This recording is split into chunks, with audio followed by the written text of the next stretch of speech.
Hi, and welcome back to Carl and Rick Talk Risk. Rick, the burning question on everybody's mind, what type of dog are you? I am a Labrador Retriever. I have to admit, I'm really upset. I'm really upset. I really want to be a Golden Retriever. I really want to be a Golden Retriever. You know, really quick story. I've only had two dogs in my life. Both of them I got after I was married. The first was an English Springer Spaniel, and he was truly my soulmate. This dog knew me better than I knew myself. Uh, but then we had a Golden Retriever, and the Golden Retriever and the English Springer Spaniel, they were two totally different things. And long story short is we were getting our bedroom done back when I had a real job, and my wife hired a designer. And so the designer comes to me and, tell me some themes for your bedroom. And, they were, the artsy creative type and all this. And I said very simply, hey, if the dog jumps on the bed and looks out of place, I'm not going to pay you. Anyhow, the designer thought that that was the worst advice that he ever heard, and he simply was convinced that I was a nobody. And actually, that interior designer, decorator, whatever the heck they're called, he actually quit. Yeah, Wow. I thought that was great advice. But anyhow, Well, yeah. if my Golden Retriever jumps on the bed and looks out of place, it was a bad job. He's the decision maker. Yeah. Nice. Okay. Well, good to know that, Rick. Uh, let's get on to today's subject because it's going to be interesting. You posted something on LinkedIn that piqued my interest because I've got friends looking for jobs. We've both mentored students. You obviously are a professor, so you are very involved with students' lives. Um, they've always got tons of questions about what's going on in the job market, how to get ahead. So let's talk about that. The article you posted was from the Wall Street Journal, and they were talking about how AI has shifted the goalposts. And they looked at it from a few different angles, which was interesting. Employers are using AI tools and they're realizing that actually we need somebody to vet candidates because we're hiring people who don't look the same as the profile picture that's first submitted, who are not competent at the job as they say they are in their resume. Things are going wrong with the AI-based approach from the employer side. You're also seeing it on the employee side. They're using it to automate resumes that perfectly fit a job description. AI is making up job posts that, I'm not sure these candidates are really vetting. So it's making them look way more experienced than they are. It's putting in errors. It's helping them prepare as well. We just spoke about this before we hit record. I mean, it's helping them prepare, but then it's helping everybody prepare. So they all end up giving the same answers. And, if there is somebody on the other side of the table, they can tell. They're like, well, this is from AI. I mean, we all know it. It's not unique to you.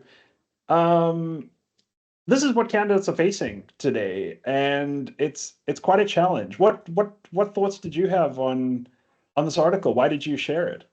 Well, I shared it for several reasons. To be quite blunt, I shared it in large part um, for my own MBA students who are, starting the job hunt. My first thought is first and foremost, if you are depending upon your resume and or cover letter uh, and responding to job advertisements for getting a job, if that's your main strategy, you are a loser. Okay, and you deserve to work in the most menial, brain dead, career ending job possible. Okay. Uh, if AI is going to make you more human than you are, then you don't deserve the job. One of the things I, I'm going to go off on a tangent, but hopefully I'll come back here. one of the things is we believe that we have to play a role to get a job. So, career service offices at universities, spend a lot of time on, telling students how to prep for a job interview. Practice your answers. Here's how you wear your hair. This is the type of shoes. I've actually had students call me in a panic. I got a job interview tomorrow. What type of shoes do I buy? And they're, sending me photos of different shoes that, they're considering purchasing for the interview. While you obviously don't want to go in looking like a slob like I am, and you want to be a little bit more reserved than I normally am. The thing is, all these job prep counselors and, consultants, they're training you to act. Mm-hmm. And if you have to act to get a job, then that means that you have to spend your career acting. Mm-hmm. And how good are you going to be spending your career acting if the bandwidth of your brain that you're using on acting has to be engaged? How good are you going to be at the job? If you're that good of a freaking actor, go to Hollywood, go to Bollywood. Okay? You'll be much happier and much more successful. Yeah. The other aspect of it is that the advertised job market in large part is a scam. And as I said in my post, if you're depending on ChatGPT or some other AI model, and if the firms are using AI, and yes, even the firms that use people to filter the resumes, a lot of them, admittedly in part for legal reasons, are using checklist type filters, which, to be quite frank, they'd be better off using AI.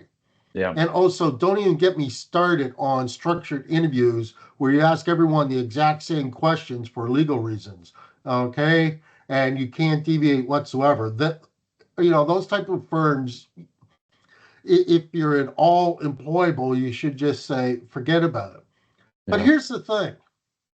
In this age of digitization, I'm going to beat a dead horse here, but in this age of digitization, expert systems, big data, AI, it's more important than ever to hire great humans. Yeah, for sure. Okay. And what I'm finding increasingly is the great companies and the great potential employees, they're meeting themselves outside of what was the formal structure. Yeah. And the point I try to stress to everyone, including my students, is great jobs are given by great people to great people. Yeah. And so it's building the people-to-people networks. The best time to get a job is when you're loving the job that you're in. Yeah. Okay. And network like crazy, build your own skills like crazy, and be a human. Okay. Yeah. Forget about AI prompts. I can honestly say that the only two things I've ever been asked about a resume, first off, the only time I was asked for a resume, after I started working in real jobs, was for legal reasons or de facto after. And the only thing that they cared about was, the only question I was ever asked about grades was someone asked me what summa cum laude meant. And the only other thing that anyone ever talked about was pinball. Okay. Yeah. And the thing is resumes are nothing but a crutch for lousy interviewers so that they have something to look at as a nervous tick and, prompts for questions because they're too brain dead to realize that you're a person, not on paper. One final thought, and then I'll shut up. If you are better represented on paper or electronic digits, don't bother applying to any company that I'm interested in. Yeah, it almost seems like, if you've grown up creating social media profiles for yourself, you need to do the same thing when you get a job, create this avatar that's so capable and wonderful. But, like you say, it's not what gets you a great job in the end. It'll get you a mediocre one, possibly, but, a great job that you enjoy, that you want to grow in, probably not. Um, and I'm imagining somebody listening to this thinking, okay, well, Rick, Carl, where am I supposed to go then? How do I make these networks? I have one uh,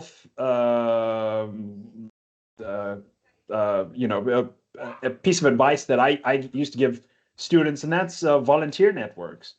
Obviously, I belong to Premier, so I like promoting them, but they have fantastic chapters all around the world where you can rub shoulders with experienced professionals, setting up educational events and educational sessions and so on, where you can volunteer to be their secretary, to send out minutes of meetings, to find sponsors and so on. And the students I've seen do this, because we actually created these volunteer roles for the Vancouver chapter, um, are having fantastic careers. I'm still in touch with them, and they're thriving.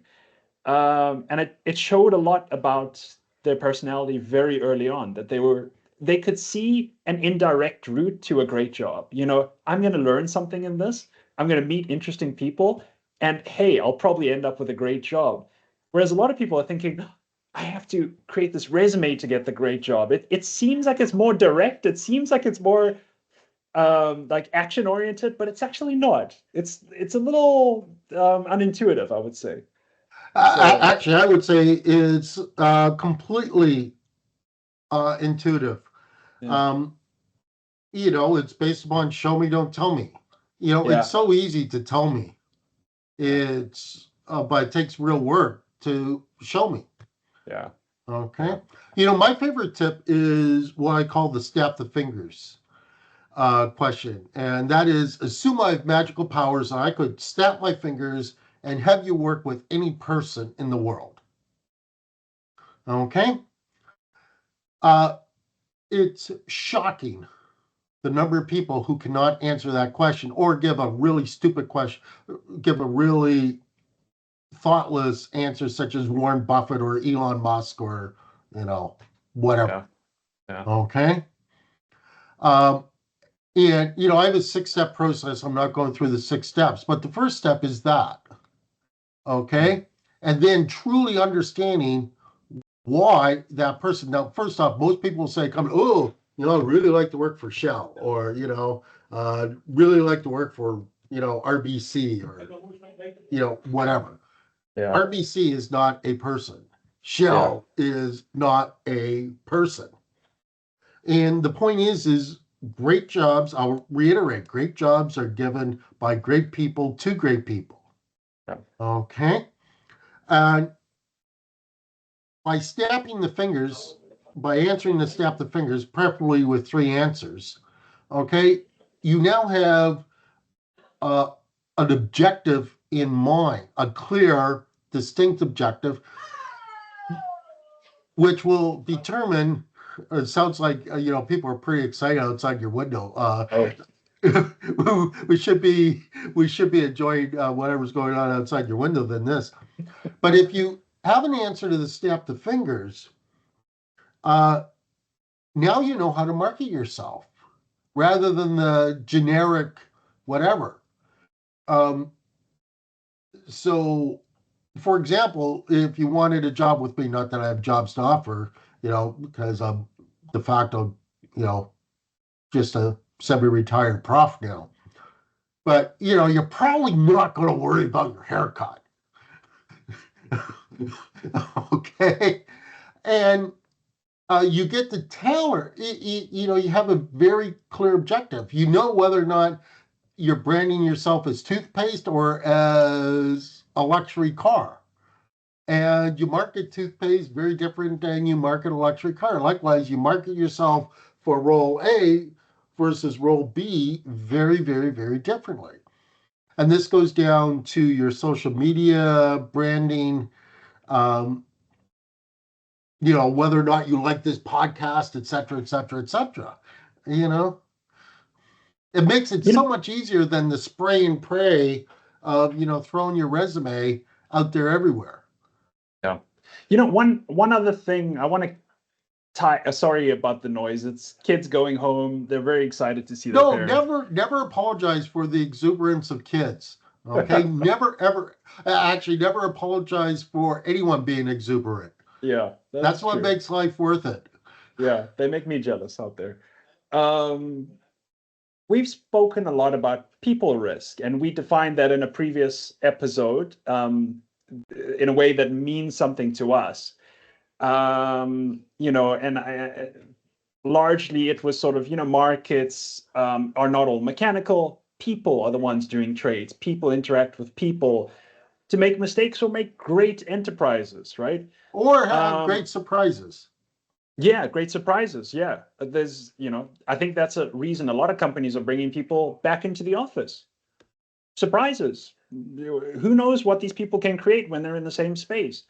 Um, but that has an implication for interviewees as well. You're going to meet members of your team. They're not just, automatons fulfilling their role. They want to get to know you, and you'll see this if you're very observant. Good interviewers want to get to know you. They may ask a technical question or two, but they really want to get to know you because they know that if they get along with you, you can work well together.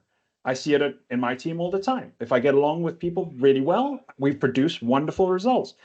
You should do the same. You should really go into that interview and say, can I get along with this person? Get to know them, ask them questions out of genuine interest.